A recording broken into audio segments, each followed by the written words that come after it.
అడవుల్లో దొరికే సహజ సిద్ధమైన ఆకులు మూలికలతో తయారు చేసిన ఆహార పదార్థాలను ఆదివాసీలతో కలిసి భోజనం చేయడం సంతోషంగా ఉందని ధాత్రి స్వచ్ఛంద సంస్థ ప్రతినిధి భానుమతి తెలిపారు. అల్వాల్ ఖానాజీగూడ వద్ద ధాత్రి స్వచ్ఛంద సంస్థ కైండ్నెస్ కిచెన్ సంయుక్తంగా ఏర్పాటు చేసిన కార్యక్రమంలో ఆదివాసీలు స్వచ్ఛంద సంస్థ ప్రతినిధులు పాల్గొన్నారు.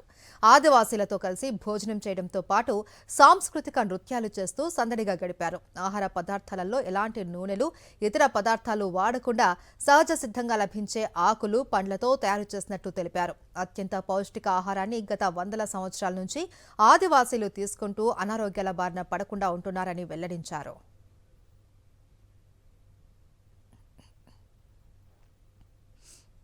అందరూ కలిసి రావటం ద్వారా బయట సిటీలో ఉన్న వాళ్ళకి మారుమూల ప్రాంతాల్లో జరుగుతున్న విషయాల్ని పంచుకుందాం అనే ఉద్దేశంతో మేము కూడా వీళ్ళతో కలిసి కైండ్నెస్ కిచెన్ తో కలిసి మేము ఈరోజు కార్యక్రమం చేశాము.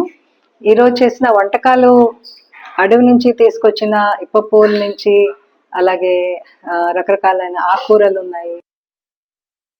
కైండ్నెస్ కిచెన్ లో మీకు హార్ట్ అంటే ప్రేమతోని వండడం, ప్రతి ఒక్కరితో కలిసి ఫ్యామిలీ లాగా కలిసిపోవడము, ఒక వసుదైక కుటుంబం లాగా కలిసిపోవడము, దాంతో మనం అన్ని రెసిపీస్ ప్రిపేర్ చేసుకోవడము, అలా హెల్దీగా ఫుడ్ ప్రిపేర్ చేసుకోవడం ఫ్యామిలీతో. మన వెనకట ఎంతో మంది అమ్మమ్మలు, తాతయ్యలు అందరు కలిసి మంచిగా చేసుకుంటూ ఉండే అటువంటి హెల్దీ లైఫ్ స్టైల్ ని మనం డెవలప్ చేయాలనే కాన్సెప్టే కైండ్నెస్ కిచెన్.